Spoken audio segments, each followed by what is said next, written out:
Trump's Georgia case hangs on key decision of a relatively new judge. Fulton County Superior Court Judge Scott McAfee must decide if a relationship between District Attorney Fani Willis and the case's special prosecutor created a conflict of interest or the appearance of one. In coming days, a millennial judge who just marked his first year on the bench is expected to decide if the Georgia criminal case implicating a former president should be thrown out or reassigned because of misconduct allegations against the district attorney, his former boss, that center on her sex life. Fulton County Superior Court Judge Scott McAfee was randomly assigned to oversee the racketeering case against former President Donald Trump and a cast of close advisors and allies who are accused of plotting to overthrow a legitimate election to keep Trump in power. But the case has mostly been on hold for the past 2 months after one of Trump's co-defendants accused Fulton County District Attorney Fani Willis of hiring a boyfriend to lead the investigation and taking vacations across the world that he paid for, a claim Willis has vigorously denied. McAfee held an evidentiary hearing on the allegations that stretched more than 20 hours over 4 days and was broadcast live, including on McAfee's courtroom YouTube channel. McAfee has given few hints on which way he's leaning but has promised a decision by Friday. An order like this takes time to write. There's a lot that I have to go through, McAfee said in a local radio interview last week, adding that he already had a rough draft. I am calling it as best I can in the law as I understand it. McAfee's ruling is likely to be a career-defining moment for the 34-year-old rookie judge.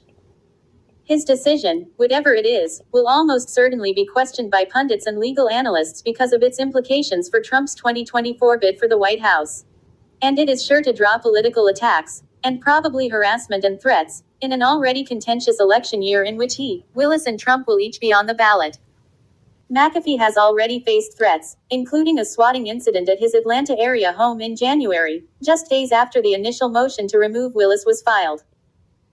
A spokesperson for the responding local police department said the investigation had been turned over to the FBI. A spokeswoman for the FBI office in Atlanta, which has also investigated threats against Willis and other Fulton County officials related to the election case, confirmed the investigation but declined to comment. Disqualifying Willis and her team of prosecutors would almost certainly delay, if not outright end the criminal case against Trump, one of 4 he faces. Allowing Willis to stay on the case is sure to spark defense requests for appeal, which McAfee would have to approve, and anger Trump's supporters. Prosecutors have argued, mere appearance should not be the standard for Willis's removal, while defense attorneys have argued that's more than enough. The effort to remove Willis has unfolded like a legal soap opera, as embarrassing details emerged from Willis's life and attorneys on both sides accused one another of lies and unethical conduct. A days-long evidentiary hearing included discussions of stockpiles of cash, tropical cruises and Willis's preference of Grey Goose vodka over wine.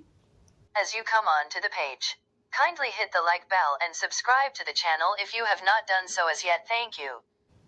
Fulton County Superior Court Judge Scott McAfee must decide if a relationship between District Attorney Fani Willis and the case's special prosecutor created a conflict of interest or the appearance of one. In a proceeding that seems almost tailored for high drama, McAfee has emerged in his own distinctive role, the youngest member of the Fulton County bench who has enjoyed a meteoric rise on the Georgia legal scene since he passed the bar a little over a decade ago. The mild-mannered judge has become quickly known for his calm, almost opaque demeanor in wrangling the sprawling case with its array of colorful defendants and lawyers with big, often clashing personalities that would test even the most experienced members of the judiciary. The judge is already familiar with some of the players. One of McAfee's earliest jobs was prosecuting homicides in the Fulton County District Attorney's office where Willis, at one point, was his supervisor. Willis confirmed in an interview with the Washington Post last year that McAfee had been one of her baby attorneys and was immensely talented. McAfee, who also worked as a federal prosecutor, was appointed to the bench last year by Georgia Governor Brian Kemp, R. Lawyers on both sides of the election case have privately praised McAfee as an intelligent and thoughtful judge who so far has been fair about allowing all sides to have their say and has been pushing the case forward. Judicial races in Georgia are nonpartisan, and McAfee is not formally aligned with any political party as he campaigns for a full term on the Fulton County bench.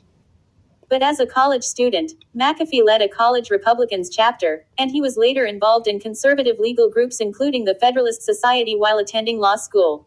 McAfee is lesser known and less experienced than the other 3 judges overseeing Trump criminal cases. U.S. District Judge Tanya S. Chipkin in Washington, U.S.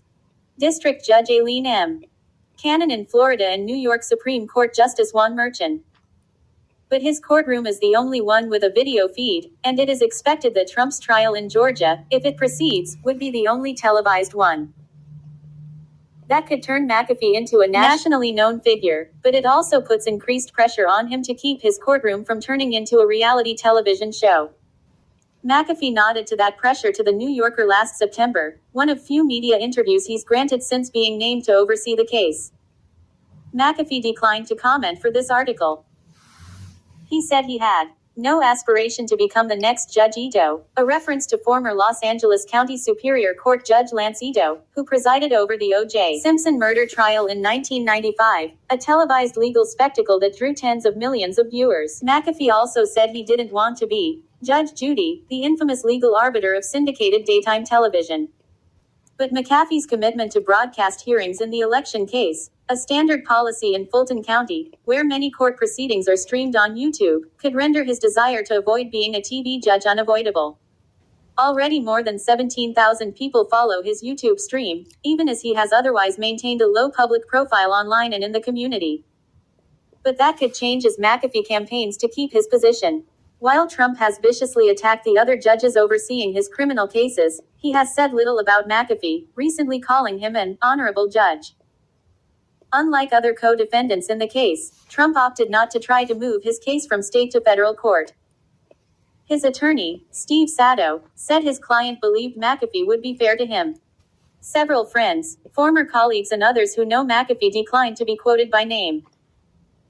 Many lawyers said it would be inappropriate to publicly talk about a judge who is likely to be on the bench for decades and could hear a case involving one of their clients.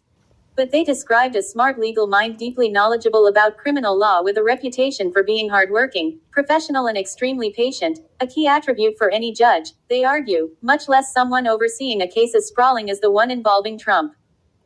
He's just as cool and collected away from the cameras, they said. Keith Blackwell, a retired Georgia Supreme Court justice for whom McAfee worked as a judicial intern in 2012, recalled McAfee actively discussing complicated cases and issues coming before the court. Even then, Blackwell recalled, McAfee had a disposition of a future judge. He's very even-keeled. He's not somebody who would become easily upset or flustered. He maintains his cool. He doesn't really lose his temper. And so I think in that sense, he had the perfect temperament to be a judge generally, but especially for a case as high-profile and contentious as this one, Blackwell said. McAfee and his former boss came face-to-face last month when Willis marched into his courtroom and announced she wanted to testify in the hearing on the misconduct claims against her, a decision that took her own staff by surprise. McAfee waved her onto the witness stand, where he referred to her as Ms. Willis, and repeatedly had to remind her to maintain decorum. Willis angrily confronted the defense attorney who first raised the allegations and accused her of spreading lies. McAfee sat quietly on the bench, his eyes darting back and forth between the women in what was a legal tennis match of wills. As Willis raised her voice, almost to a yell, McAfee, his brow furrowed, abruptly called a recess in an apparent effort to cool the temperatures. When testimony resumed, McAfee urged all the lawyers to act like professionals. McAfee was equally stern with the team of defense attorneys as they one by one picked apart and challenged Willis's testimony. When one defense attorney talked over McAfee and Willis during his cross-examination of the district attorney, McAfee became visibly irritated and told him to sit down now. When the attorney continued to argue that Willis had not answered his question, McAfee replied, "And you are not listening to my answer either. We're done." He grew up north of Atlanta in Kennesaw. His parents worked for Delta Air Lines. An accomplished cellist, he attended Emory University on a music scholarship, majoring in music and political science. After his appointment to the Trump case last summer, a 3-minute video went viral and showed McAfee playing a rousing rendition of Jimi Hendrix's version of The Star-Spangled Banner on electric cello during a high school contest.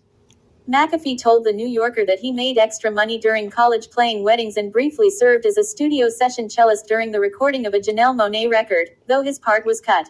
After graduating from Emory in 2010, McAfee enrolled at the University of Georgia School of Law. He won awards in mock trial and moot court competitions, and upon graduating in 2013 was named a member of the Order of the Barristers, an honor society for those who excelled in areas such as oral arguments and brief writing. But it is McAfee's extracurricular activities that have drawn some suspicion among those anxious to see the Georgia case against Trump proceed. While in law school, McAfee was vice president of the local chapter of the Federalist Society, a conservative law group, and treasurer for the Law Republicans. Speaking to The New Yorker, McAfee described his membership in the Federalist Society as a networking opportunity and not a cabal. But just as McAfee's conservative bona fides have roused suspicion on the left, so have his previous ties to Willis among those on the right. After brief stints in private practice and as a county prosecutor north of Atlanta, McAfee joined the Fulton County District Attorney's Office in 2015 and was quickly promoted to the Major Case Division, where he prosecuted hundreds of murder and violent crime cases. Willis, a longtime Fulton County prosecutor who was elected as district attorney in 2020, supervised that division at the time. It's unclear if McAfee and Willis were personally close. In 2018, when McAfee was still working at the district attorney's office, McAfee's wife contributed $101 to Willis's campaign for Fulton County Superior Court judge, a race Willis ultimately lost. In 2020, McAfee contributed $150 to Willis's campaign for district attorney, while his wife donated $99, according to campaign finance reports. Last month, conservative media sites including Breitbart suggested that McAfee's ties to Willis were a potential conflict of interest. Some Trump supporters called for McAfee to step aside, but that has not been echoed by any defendant in the election case. In some ways, McAfee has already had a front-row seat to Trump's attempts to undo his 2020 election loss in Georgia. In late 2018, McAfee was appointed as an assistant U.S. attorney in the Northern District of Georgia, also in Atlanta, where he prosecuted cases including fraud, illegal firearms and drug trafficking. McAfee's boss at the time was U.S. Attorney Byung J. B.J. Pak, a Trump appointee who abruptly resigned in early 2021 after a colleague warned him Trump was planning to fire him because he hadn't validated claims of widespread election fraud. Months after Pak resigned, McAfee was appointed by Kemp to be Georgia's Inspector General. Kemp, who was pressured by Trump to overturn the 2020 results and then attacked when he refused, is expected to be a star witness against the former president. A little under 2 years later, Kemp appointed McAfee to replace a retiring judge on the Fulton County bench.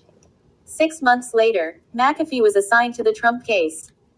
McAfee faces challengers in his first election. McAfee is now seeking a full 4-year term, running on a platform that includes cutting the backlog of cases that piled up during the pandemic and holding violent offenders accountable. His campaign website makes no mention of the best-known case on his docket, but points to his commitment to transparency and his YouTube video feed of court proceedings. Last week, McAfee drew 2 challengers for his election on May 21st, Robert Patillo, a civil rights attorney, and Tiffany Johnson, a staff attorney for another Fulton County judge. The nonpartisan judicial election will appear on the same ballot as partisan primary races, including district attorney. A runoff, if needed, would happen in June. Patillo has noted that the Trump election case has moved at a faster clip than prosecutions of lesser-known defendants who have been sitting in jail for years waiting for their trials. He called the Willis removal hearings a giant reality show that has embarrassed Atlanta. "Tell me that looks like a well-run courtroom," Patillo told the Shelley Winter Show, a conservative radio program. The next day, McAfee called into the same show. He did not respond to Patillo's comments about the Trump case, but said he inherited a docket where 25 defendants had been in jail for more than 1,000 days, and that number is now 10. So now that we know that Judge McAfee once worked for DA Fani Willis, does this create conflict of interest? We don't know the relationship they had, if it was a good one or not. But either way, it's bound to cloud his judgment. Or does it? A different judge on this case might have been better, who is not connected to Fani Willis in any way. As you leave the page, kindly hit the like bell and subscribe to the channel if you have not done so as yet. Thank you for watching.